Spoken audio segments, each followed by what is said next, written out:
Good morning.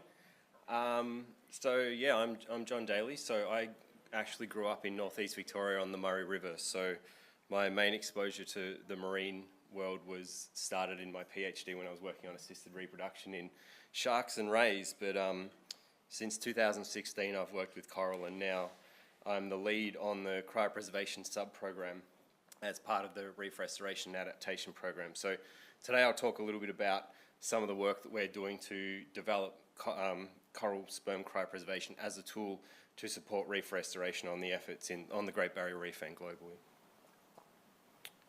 So the Coral Cryopreservation Program in Australia actually began back in 2011. So it started out as a collaboration between the Taronga and the Smithsonian Institution in the US, with the goal of starting to protect some of the genetic diversity on the Great Barrier Reef. So over that period, we've had a lot of support from a number of different partners, but since 2021, we've been under the RRAP umbrella. And so for a bit of quick background on what cryopreservation actually is, because it's a little bit out there, I guess, in the context of coral reefs.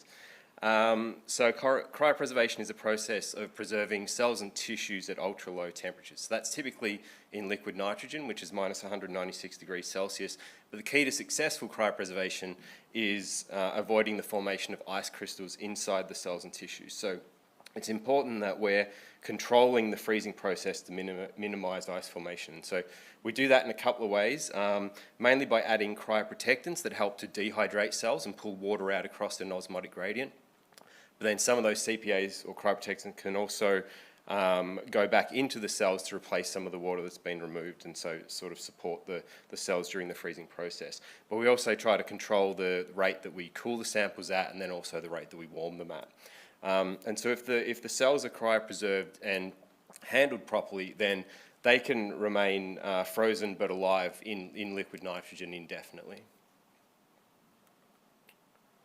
So coral have a pretty complex life cycle, as we all know, so there are multiple stages that we can target for cryopreservation, and we do work across all of these different sample types using a range of different cooling and warming technologies, but the most mature technology is the sperm cryopreservation component. So that's been possible since 2006, and so far it's been applied in over 50 species of reef-building corals around the world. And so coral sperm cryopreservation is really the approach that's the most translatable at this stage in terms of being ready for application and integration into these large-scale kind of reef restoration programs. So the basic protocol for all of these species that are being cryopreserved today is more or less the same. Most of the reef-building species we work with are hermaphrodites, but it's essentially the same process for the gonocores as well. So on spawning nights, we're collecting and isolating the sperm sample. We assess the motility and concentration using computer-assisted sperm analysis, or CASA, which is kind of a metric for the quality of the sample. And then the sperm are equilibrated in a cryoprotectant called DMSO, or dimethyl sulfoxide, in filtered seawater. And then we pipette 1 ml aliquots into cryovials, and then they're cooled at 20 degrees Celsius per minute. And so we do this over the full period of the spawning, and then at the end of that spawning period we can transport the samples down to the Taronga CryoDiversity Bank, where they're held for secure storage.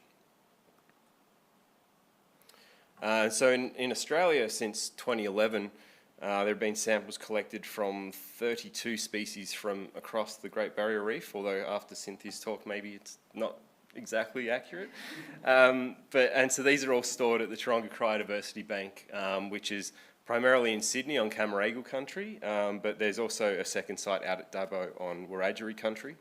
And the CryoDiversity Bank sites together are currently the largest biorepository of living coral cells or cryopreserved coral sperm in the world. And so most of these samples have actually been collected opportunistically during spawning at AIMS, and so a lot of the samples understandably have come from that central region, and then the main species or the common species like Acropora tenuis, Acropora millipora, Acropora hyacinthus are pretty well represented in the bank. But one of the things that's really important to note here is that these samples have been collected across 10 different Great Barrier Reef sea countries. And so as part of that biobanking process, we are removing material from country and then holding it on another country.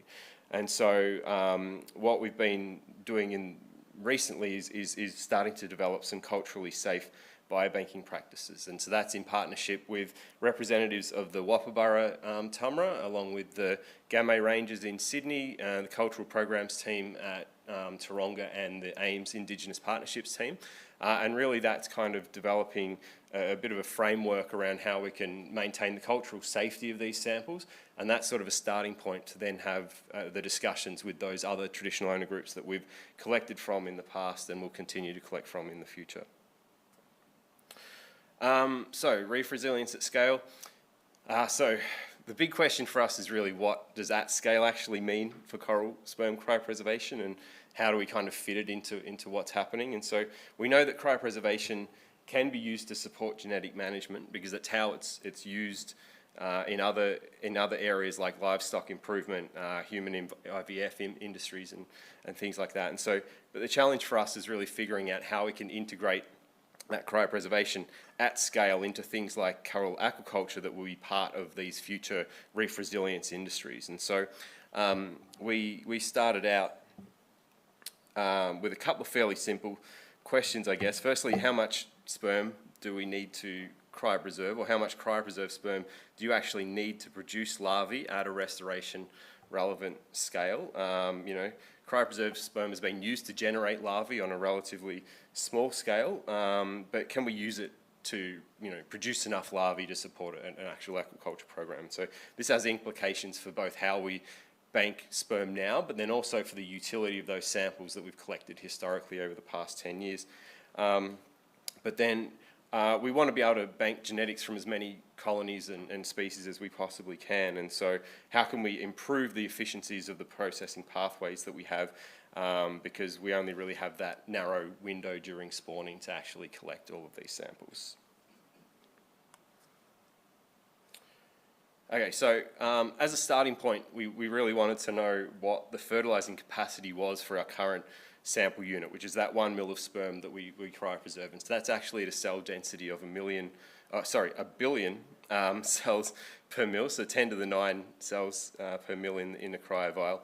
And just to get an idea of how many larvae we could actually produce with that individual vial. And so coral fertilisation using fresh sperm or even with cryopreserved sperm has typically been done at a sperm density of around 1 million per mil and eggs at around 10 per mil. That's kind of the standard. But what that would mean is we would need to have quite large volumes and quantities of cryopreserved sperm to be able to kind of work at those for those low densities. And so we wanted to see if we could increase egg density and try these 100 eggs per mil or even 1,000 eggs per mil, so that we could keep the fertilisation volumes low and then also reduce the amount of sperm we actually needed for that.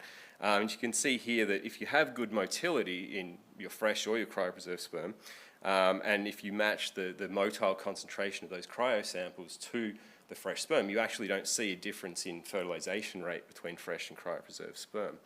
But one of the interesting thing here was we didn't actually see a drop-off in fertilisation even out to 1,000 eggs per mil, which is kind of crazy. So that picture on the left, you can see those cones at the front. That's that 1,000 eggs per mil. So that's roughly 100,000 eggs in 100 mils of water. So that's pretty viscous at that point. And so we also wanted to look at whether that high density fertilisation had any impact on some of the larval settlement and development. And so you can see here in those pictures, those are coral recruits growing on the settlement plugs, and so this is at 8 weeks post-settlement, so they've actually started to develop some secondary polyps as well. But what we saw was there was no difference in the number of plugs with settled recruits across those treatments. So the cryo sperm at high density, using fresh sperm at high density, but then compared to just using the normal million per mil, 10 eggs per mil fertilisation kind of protocol.